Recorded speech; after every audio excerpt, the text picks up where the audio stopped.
Seguzo, I'm Greg Horn, and you're listening to the Iorì Wase Front Page podcast. In this episode, we speak to Kanien'kehá Nation at Kahnawake spokesperson Joe Deom. We discuss an ongoing land reclamation initiative happening on the border between Kahnawake and Chateauguay. On July 1st this year, a group of Kahnawake left the Longhouse on Route 207 and headed to a parcel of land at the end of the Old Chateauguay Road and set up an encampment. Can you tell us a little bit more about that, Joe? Yeah, well, like a lot of other people, I wasn't even aware of that Lot E that was returned to Kahnawake. I don't know if it has achieved reserve status yet. As of May 2018, it's been officially returned to addition to reserve status. Even that, I wasn't even aware of that. And so I was surprised, and so was a few people from the Longhouse surprised to hear that they designated that area other than the Lot E as residential zone for development by a developer. So that caused us concern and also kind of like annoyed because of that land was not developed, and therefore it is within the area that was designated years ago as part of the Iorì. Even though in the past the Longhouse has not been involved in the Iorì claim process, we decided to assert our jurisdiction over our lands, and this is part of our land, part of the overall Mohawk claim, or let's say grievance. You know, it's a good term. So that's the reason why it created a collective effort to reestablish jurisdiction over that territory by occupying it and clearing some of the access through it. All that was done practically in 1 or 2 days by quite a bit of people that came with tools and equipment to cut some trails and expose the extent of the area that was supposedly going to be developed by this company. And in the beginning, the mayor had indicated that they don't know when it's going to start. They pleaded ignorance, and so we invited him to the Longhouse for him to get to know us, because the only thing he knew was the MCK, the band council. And he needed to know that we certainly are asserting our jurisdiction over the territory, and it's not the band council who has that authority. And so we met with him at the Longhouse and gave him a very polite greeting and introduction to our history and who we are and why we're here and why we did what we did. He seemed to be satisfied with that explanation, was happy to have met us. And as a result of that meeting, he made statements later on which was totally untrue, that we agreed with the idea of federal government buying that parcel of land and creating a buffer zone. And I don't know where he got that idea. Well, he had mentioned it in our meeting, but we didn't make any comment on it, certainly.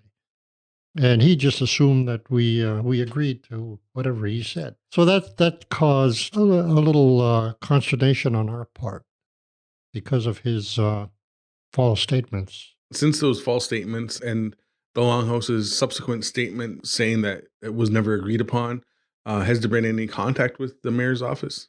Informally, actually, I just read this morning that he was at the site last night and had a long conversation. And he was kind of, it sounded like he was a little more assertive of his ownership of the land. So I think we're in for a unpleasant confrontation in the future if he continues in that position. And this is all peeked through this unannounced coring that started to take place in the road on on the old Chateauguay Road extension into across the boundary.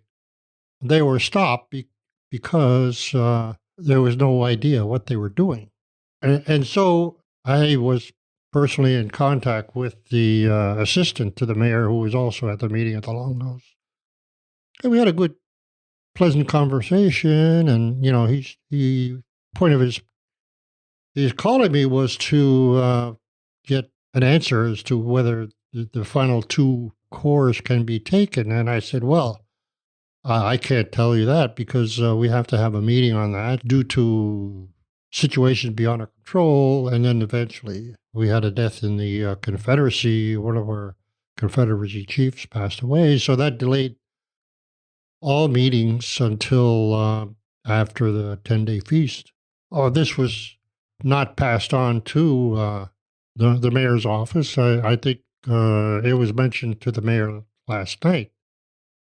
And because of that, it was stated that we should be meeting soon. I guess, being from that culture, they're very impatient. Everything has to be happening all immediately, unless they're about to give something toward us.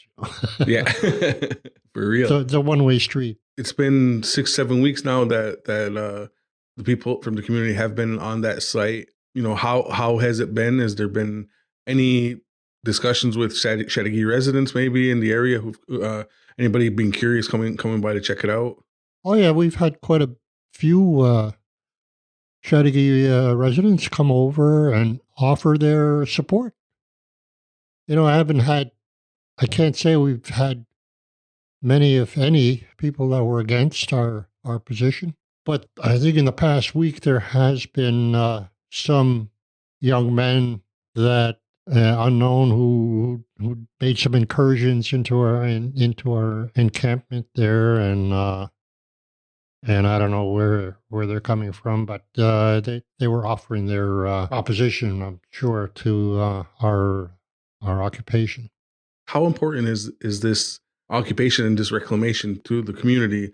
It's one of the only undeveloped pieces of land on that western boundary of the community. Yeah, I can only gauge from the number of people that have come just to visit the encampment and lend their support. People have been providing food and mostly Longhouse people, but the community in general are supportive. Even the MCK has expressed their support. And I think it's important that we made this action in view of the overall seigneurie situation. All of that is still our land. And whether or not the King of France had designated it, and I look at it as a land that was designated for strictly our own use, and it behooved the government, whoever was in power over the years since the seigneurie was established by King Louis XIV, that the government of New France at the time should have been keeping their people out of there. And certainly the Jesuits also should have kept the non-Indians out of the territory. And as a matter of fact, they encouraged them to come in and farm and occupy and buy land. And from what I understand in the history, that the chiefs of the mission here was never apprised of these deals and never had any agreement to it, as far as we know. What kind of resolution does the Longhouse hope to see from this action? Well, I guess the only solution that could happen, it would be for the federal government to buy out any interest from either this developer or Chateauguay in this territory, this area, in order to keep the peace for their sake as well as Chateauguay and ours. But we certainly are not going to accept any buffer zone. We've lived in peace with Chateauguay all the while that they've been occupying that territory right next to our borders, and there's no reason why we can't continue that relationship. And we haven't had any plans so far as to what we plan to do with that territory, and we haven't had time to even think about that. So we're just trying to maintain the occupation as it is now. Is there an end date of the occupation, or is it just going to be ongoing? It's going to be ongoing as long as necessary. We just don't want to have it develop into another conflict like what happened in Kahnawake. And that threat is always hanging over everybody's head, including the mayor of Chateauguay. He was concerned about that too. And if you look at Kahnawake and in 1990, and the issue still isn't resolved today. And they're still encroaching with more development, building more houses on the territory that's in dispute.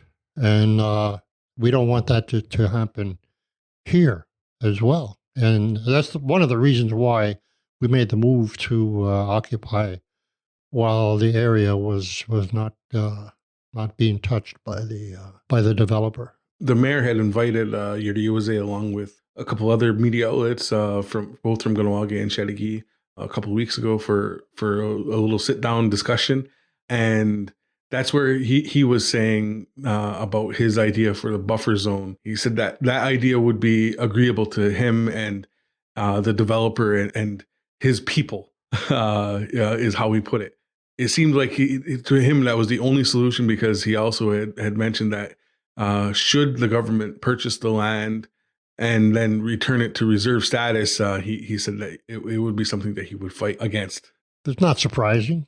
Again, it's always frustrating, right? When things like this are happening, and statements such as what the mayor has said lately, are made. And I think it was understood that things like that would be said or under previous mayors in Chateauguay, but this is the first. I think in my recollection, this is the first time anything like this has been involved with this current mayor. Mm-hmm. Yeah, this is I guess a situation that's going to continue to be ongoing and developing over the next weeks and months.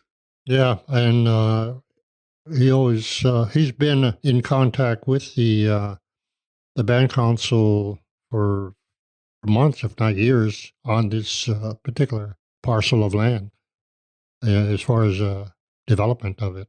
It also mentioned that no permits would be issued for construction for at least 2 years, and that construction wouldn't be complete for another 3 years after that. So he is hoping that the federal government will step in and do something before that anything happens. Well, he also said that the only thing holding up the issue of permits is some of the environmental concerns are met, and once all these preconditions are met, he can't not issue the permits. Then he'd be against the law. That he said that at the Longhouse.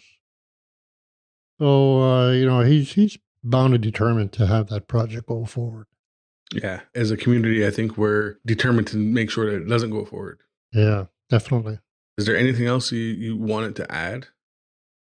Well, I just would like to remind your listeners that people from Kahnawake, we'd like to get more people to take turns occupying the land, providing security, just being a present there, showing support, because we're in for the long haul. It could be a long winter. Okay, great. Nyao Okay, Hana.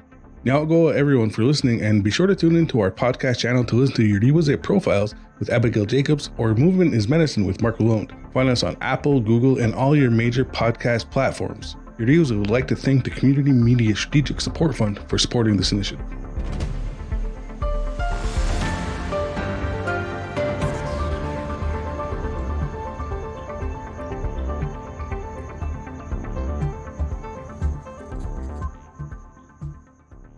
The views and opinions of the guests expressed in this podcast do not reflect those of Iorì wase and its employees.